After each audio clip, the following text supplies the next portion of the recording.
Inquiry-Based versus Traditional Methods, Student Achievement in Mathematics by Latita Bell. For the past few years, we've observed a concerning trend, a steady decline in math scores across all grade levels within the Douglas County School District. Here at Eastside Elementary, where I teach approximately 7 to 80 fifth grade students, this trend is particularly important. This generation of learners has grown up immersed in technology, conditioned to instant feedback and rapid information. This presents a challenge for traditional sit and get instructional methods, often leading to decreased student focus and motivation. As educators, we must evolve our practices to meet their needs. My research stems from a fundamental question. Can a different instructional approach enhance student achievement and motivation in mathematics? The traditional methods, often theoretical, struggle to engage students personally in learning by doing.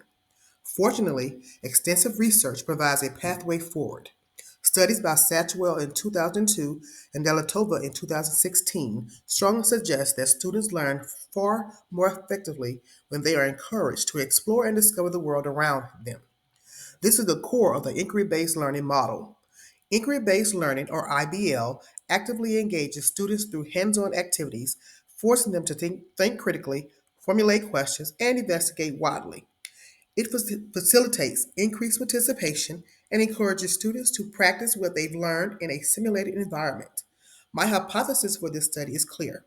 Students engaged in the inquiry-based learning model will demonstrate higher gains and growth in their mathematics achievements compared to those receiving instruction through traditional teaching methods. This approach aligns with the demand for graduates who can collaborate, problem solve, and adapt to our rapidly changing global economy. Research question and hypothesis. Question: is there a correlation between implementing inquiry based learning versus traditional teaching methods on student math achievement? My hypothesis: inquiry based learning will show higher gains or growth in math achievement. Let's delve into the action plan for this research study. Our participants for this study are all 80 fifth grade students at Eastside Elementary. The fifth grade level is departmentalized, meaning I teach all four segmented math classes A, B, C, and D, with approximately 15 to 25 students per class.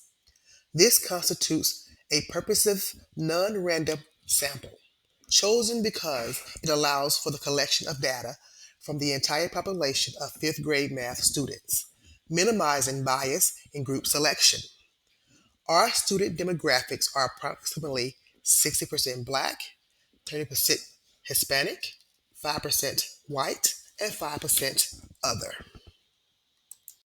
The primary instrument for data collection is the iReady Mathematics Benchmark Assessment.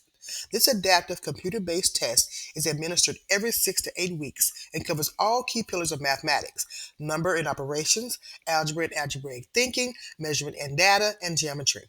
iReady categorizes student performance into clear levels such as mid or above grade level, early on grade level, one grade level below, two grade levels below, and three or more grade levels below. The study spans the first semester, from August to December. For the first math unit, which typically lasts 6 to 8 weeks, I deliver instruction using the traditional teaching method to all four classes. At the conclusion of this unit, students will take their first already math benchmark, our fall assessment. The data will be collected and examined. For the subsequent math unit, I will transition to implementing the inquiry-based learning model in my daily instruction for all four classes.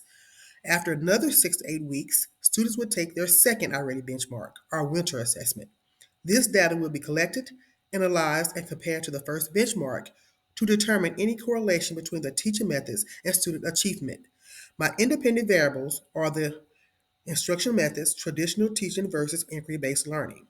The dependent variable is the students' already test scores and their categorized performance data. Regarding internal validity, our strengths include a highly qualified and consistent teacher delivering instruction, standardized already assessments, and controlled testing environments where students are comfortable. A minor threat is student absenteeism on testing days, though makeup days are provided upon return. A more significant threat is the mortality threat. Should students transfer out of the school? For external validity, while this study is localized to a Title I school in Douglas County, the findings should inform similar elementary school settings with comparable demographics. Broader generalization will require replication in diverse contexts. As the designated fifth grade math teacher for all classes involved, my direct collaborative efforts within the study involve fostering engagement with my students through both teaching methodologies. I also work closely with other schools' assessment coordinator to ensure accurate and timely collection and analysis of the already data. Ensuring the ethical treatment of our human subjects is paramount. All student data collected for the already assessments will be maintained with the utmost confidentiality. It will be stored securely in my locked file cabinet, accessibly only to me. After each assessment, I will conduct individual conferences with students to discuss their performance, always in private and supportive manner. A crucial step is securing signed parent consent forms from all participants prior to their involvement in the study. This aligns with the ethical guidelines for research conducted in an elementary school setting, ensuring informed consent forms from guardians. Students will take their assessments in their familiar and controlled classroom environment where they will receive daily instruction from me. This consistent, safe setting helps minimize anxiety. There is no anticipated physical or psychological harm to any participants in this research study.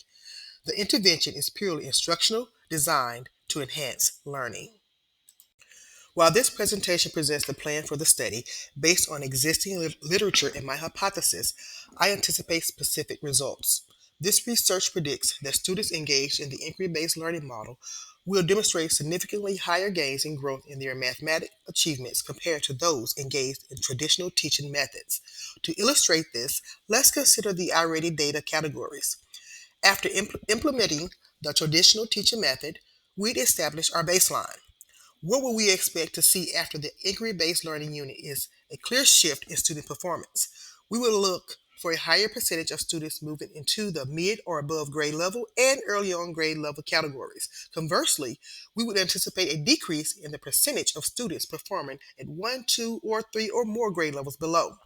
This upward movement across the already proficiency bands will be the key indicator of student achievement growth tied directly to inquiry based learning model.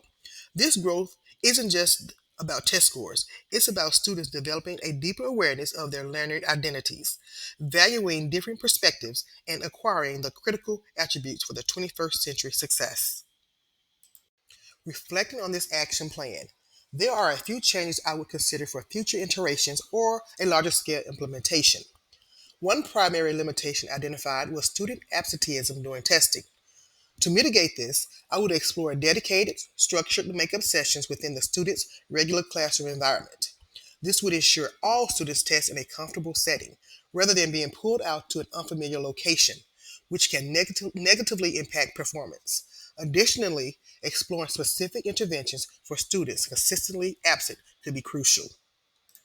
This study opened doors for exciting avenues of future research. Longitudinal studies, tracking these same students over multiple grade levels to assess the long term impact and substantiability of inquiry based learning on their mathematical development and overall academic trajectory. Broader implementation, replicating this study across a larger number of schools within Douglas County or even in different districts to enhance the external validity and generalizability of the findings. Qualitative data integration, incorporating rich qualitative data through student and teacher interviews, focus groups, and classroom observations. This will provide deeper insights into student motivation, engagement, and the specific mechanisms by which inquiry based learning fosters critical thinking and problem solving skills. Specific math strands. Investigated if inquiry based learning has a differentiated impact on specific mathematical domains, such as algebra versus geometry. Teacher professional development.